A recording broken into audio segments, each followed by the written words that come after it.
forgot my lighter. Let's get this done quick. The Polikarpov I-16. It's an odd-looking aircraft, but an aircraft that was state-of-the-art when first flown in 1933. It's an aircraft that would see combat in Asia and Europe before World War II, and then pushed to its limits as a main fighter for the Soviet Union at the outbreak of World War II. Over 10,000 of these aircraft are made. In the movies, the I-16 isn't as popular as other more advanced or prettier aircraft that served in World War II, but the I-16 still pops up in a few movies and remains an icon for Soviet engineering. It was an impressive aircraft in the 1930s. It also had some characteristics that kept it relevant during World War II, despite looking like a barrel with wings, and receiving some humbling nicknames, like Little Donkey.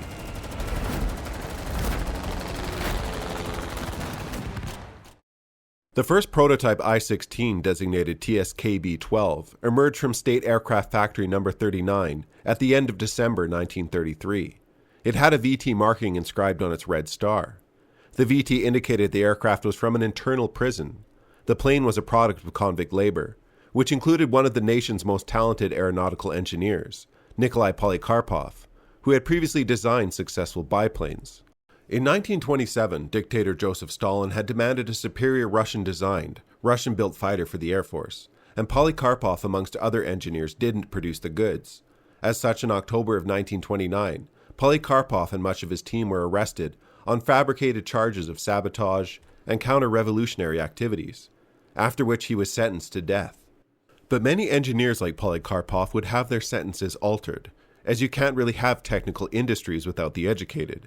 So instead, Polikarpov and his team were ordered to create an aircraft while in prison, under the supervision and motivation of the state. Whether the state's motivation or not helped Polikarpov, he designed and made an impressive aircraft. The I-16 had a cantilever wing, an enclosed cockpit, and was easy to build. The wings were comprised of two chrome steel spars with dual ribs, and were fabric and aluminum covered. Retractable landing gear was an advanced feature of the time and greatly improved aerodynamic performance. The landing gear retracted manually via a cable cranked by the pilot into the wheel wells located in the center section. To retract the landing gear, the pilot had to turn a hand crank 44 times. The first engine the I-16 used was the M22, a license-built derivative of the Bristol Jupiter radial engine. It produced a modest 480 horsepower. For armament, the Donkey had two 7.62mm machine guns. It was also one of the first planes to mount and use rocket launchers in combat, and the first aircraft to get an air-to-air rocket kill.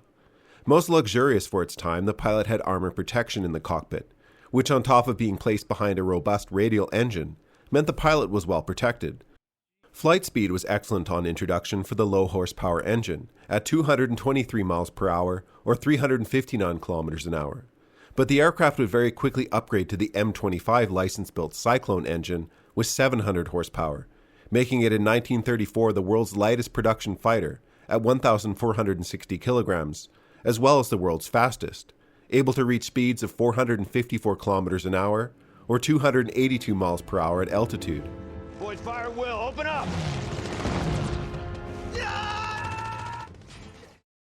The I-16's first claim to fame didn't come from combat, but came from the state-sponsored aerobatic squadron known as the Red 5, or Stalin's Red 5. In 1934, Joseph Stalin saw a flight demonstration of the I-16 at Karinka Airfield near Moscow, after which he immediately ordered a team to be formed. 5 special-designed I-16s were lightened and painted red with black cowling around the engines. They flew at the Milan 1935 International Air Show. This inspired other nations like the French to form their own aerobatic squadrons. The I-16 first saw combat in November of 1936 in Spain, during the Spanish Civil War. 475 were dispatched to Spanish Republican forces from the Soviet Union, and they did well in combat, until German Messerschmitt Bf-109s made their way to the country. Germany supported Franco's opposing nationalist forces.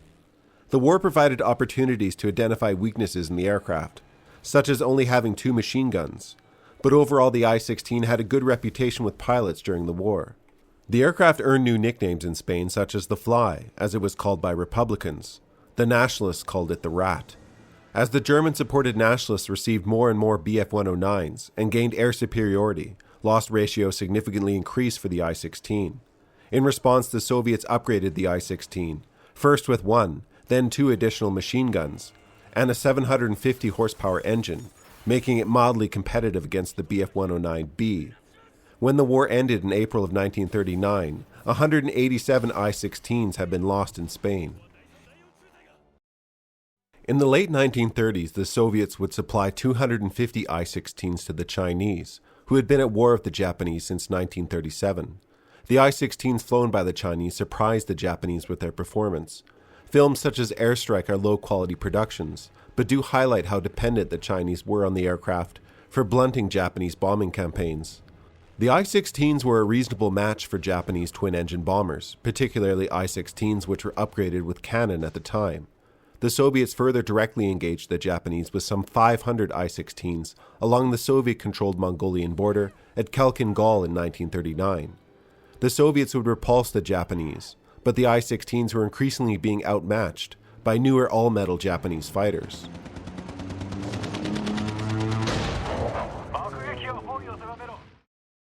When the Germans invaded Russia in June of 1941, Russia still heavily relied on the I-16 as a fighter, despite now being obsolete.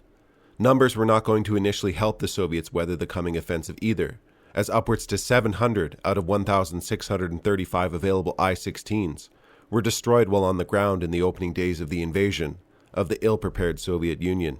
Though there were reported brave defenses put up by I-16 pilots, which included using ramming attacks, I-16 pilots still had faith in their robust fighters.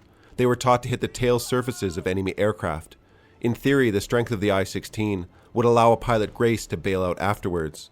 In 1941, the I-16 was too old to take on enemy fighters, but could still do well against undefended bombers, or score the occasional kill against a Bf-109 if pilots underestimated the small barrel-shaped aircraft. In 1939, the first year of the war, I-16s were deemed slow, but they remained quite nimble, though typically all Bf-109 models flying over Russia heavily outperformed the Donkey. Despite this, the Soviet Union produced I-16s well into 1942. They were cheap and easy to build, which was essential to the original design concept, as they were to be built by untrained factory workers or conscripted prisoners.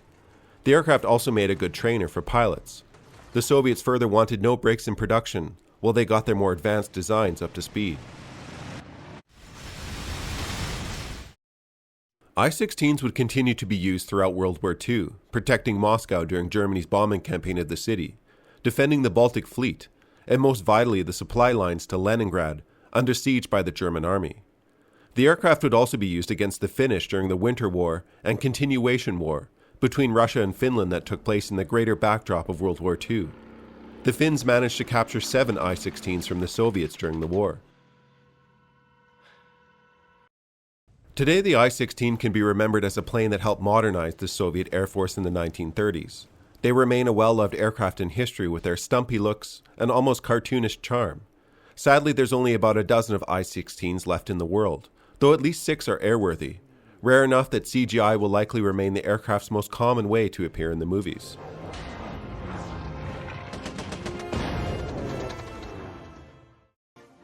Alright, I'm Johnny. Thanks for watching this little video on this interesting aircraft. I hope you have a nice rest of your day, and we'll see you next time.